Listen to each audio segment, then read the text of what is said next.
Welcome, everybody, to the Advanced Selling Podcast, the longest-running sales training podcast in podcast history. My name is Bryan Neal. And I'm Bill Caskey. Here every week for your listening enjoyment. If you haven't joined already, Insider program meets the first Friday of every month with my friend Bill Caskey. Live training, live coaching. Best deal going, I'm telling you. It's awesome. Yeah, if you want to go to, if you want to learn more about it, go to advancedsellingpodcast.com/insider. I've had some really good sessions the last couple on content marketing and how do you make the dang phone ring? And we've got one follow-up here in September to that. So you want to make sure. And anytime you join, you get access to the prior 6 events. So it's 6 hours of training for a pretty nominal amount. So that's fantastic. I had a question for you. I'm being married. You learn how to navigate through life and through issues that we have. And Jane and I have been married for 30 some years, 33 years. And there's certain things that we disagree on and certain things that come up, and you kind of work through them. But there's one thing that I have never been able to work through, and it's come up in the last year or so more because she's experiencing a back problem. And it's not debilitating to the point you can't move, but it's just there. I don't know if you've had back problems before, but they're always there. Yes. And so she bought a vibrator or, kind of a pulsating thing. Yeah. And I'm supposed to do it, which I don't mind doing it. But I've been doing this for a year now. Never once have I gotten the vibrator in the right place. It never happens. And it always turns to, no, not there. I just told you it's up a little, not that far up. It's over to the right. No, not that. It's like, why don't you do it yourself? Just lay on some kind of vibrator and just, but it's so funny because I really want to be helpful, but I just can't. Oh, no. Okay, let's try other side then. Can we call it a Theragun instead of a vibrator, Bill, please? Okay, sorry. What it is. It's a Theragun. And I know what you mean, though. The Theragun, which I have that, very sports-oriented, muscle pulsing thing. Very effective. And now here's the deal. As someone who's also had a hamstring problem, used the Theragun on the hamstring, had my wife help me. And it sucks. It's just a talk through thing. Yeah. But you have to talk to the person who's getting the therapy has to direct the other person very specifically. True. You can't just say up a little. No. You got to, like up, no, down, there, a little, and it's real precise. Yeah. And the Theragun also, when you hit a bone, it can it can kind of vibrate. It's brutal. Yeah, it's painful. Or if you don't have it down into the muscle enough, it vibrates because it's trying to find things. And so I'll be in some of the flab of the back. She'll go, you're on a bone because it's vibrating, or it's whatever. It's kind of no, there's no bone there. You only have one bone in your back. That's the spine. I'll have to record it. Next time, that would be awesome. That would be a great YouTube channel. Bill and Jane with the Theragun. Bill and Jane's Theragun YouTube channel. It could be an ongoing series. I mean, this is not a one-time thing.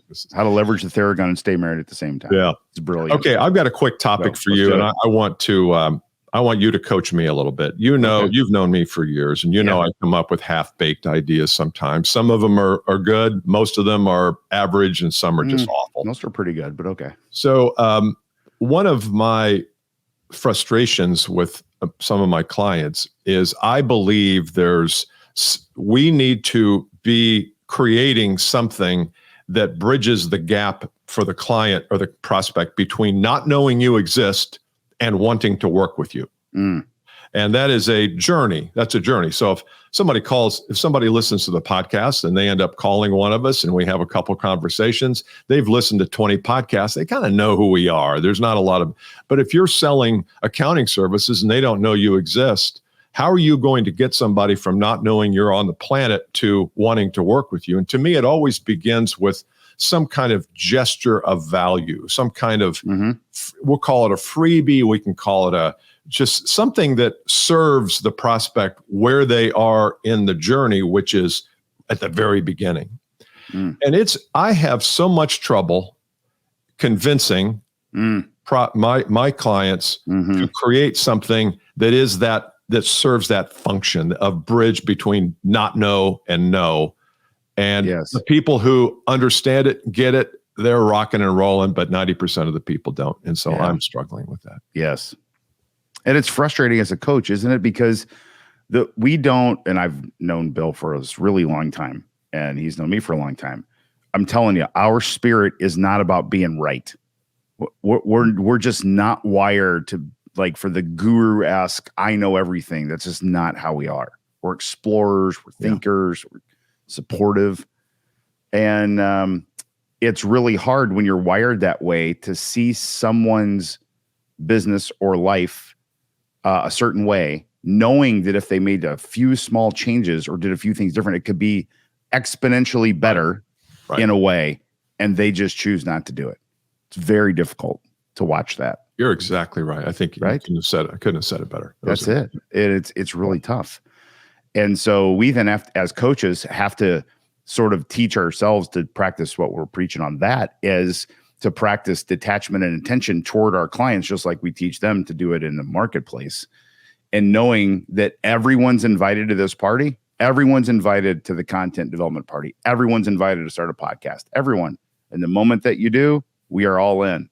I have a cheeky little phrase that I say to my clients sometimes. I say, I will never be more interested in your growth than you are.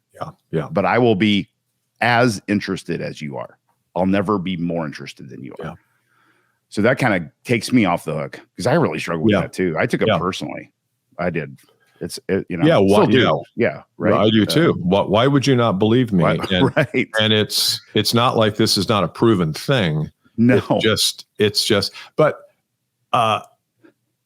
So I think you're right. I think maybe I push too hard because I see the value in it. Maybe I just need to chill and relax. Say, look, I'm going to work with you people in this group who want to do this. If you don't, you don't. It goes. I mean, even you use the word, and it's funny when we hear our words back. If you play this podcast episode back, you're gonna hear you say the word. I've been unable to convince them. Yeah. Or right.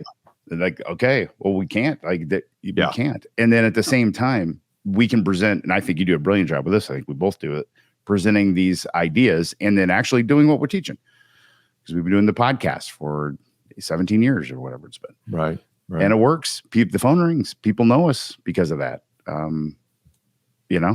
And everyone should be doing something. And we've done this. We've done podcast episodes on this idea of have something out there working for you.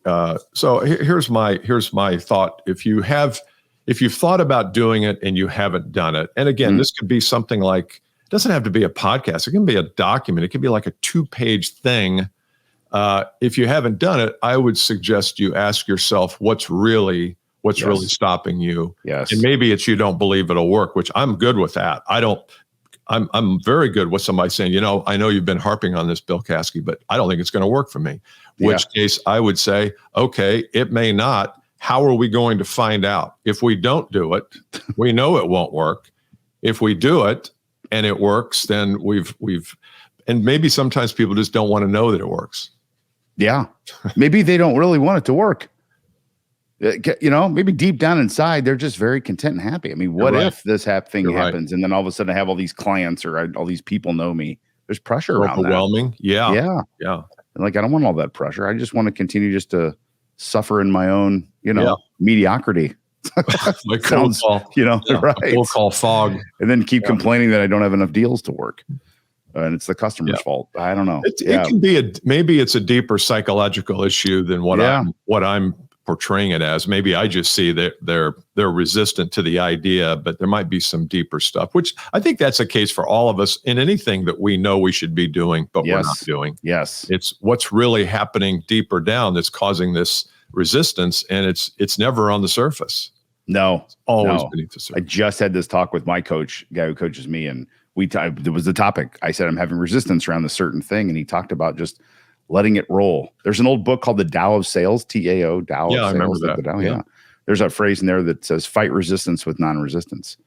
Sometimes that's the answer, to just let that go, to say, I don't want Bill. And they're putting up, Bill, he's supposed to do a podcast and he doesn't understand that. Just let that all go. Just let it be. Then you don't. Then don't. Yeah. Just continue down the path that you're on and be there. It's fine. Sit there. And then at such point, you'll let go of the resistance. Then your mind, your heart, and your spirit are going to be open to it. Yeah. To doing the things. Yeah. When we're clenching onto a position, it's hard to change the position because we're just clenched onto it too tight. Once you become open, I think then the position releases itself, and it may come back to you're not doing it, but at least you'll do it from a place of openness and awareness, not just clenching. I love that. Yes. Yeah. And I love working when we do that. It's almost a gift that now that I'm thinking about it more for our clients, for people to opt out is a gift to us as coaches. Because if there's 50 people in the room and 40 of them opt out, it's very clear who my 10 are. That's right. And I will run to the hills with those 10. Yeah.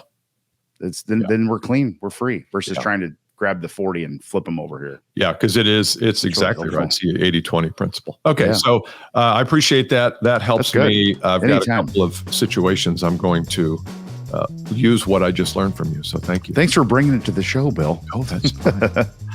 Coaches got to be coachable. Just want to share. Be vulnerable. That's a good one. See you next time. See you next time. Bye. Bye.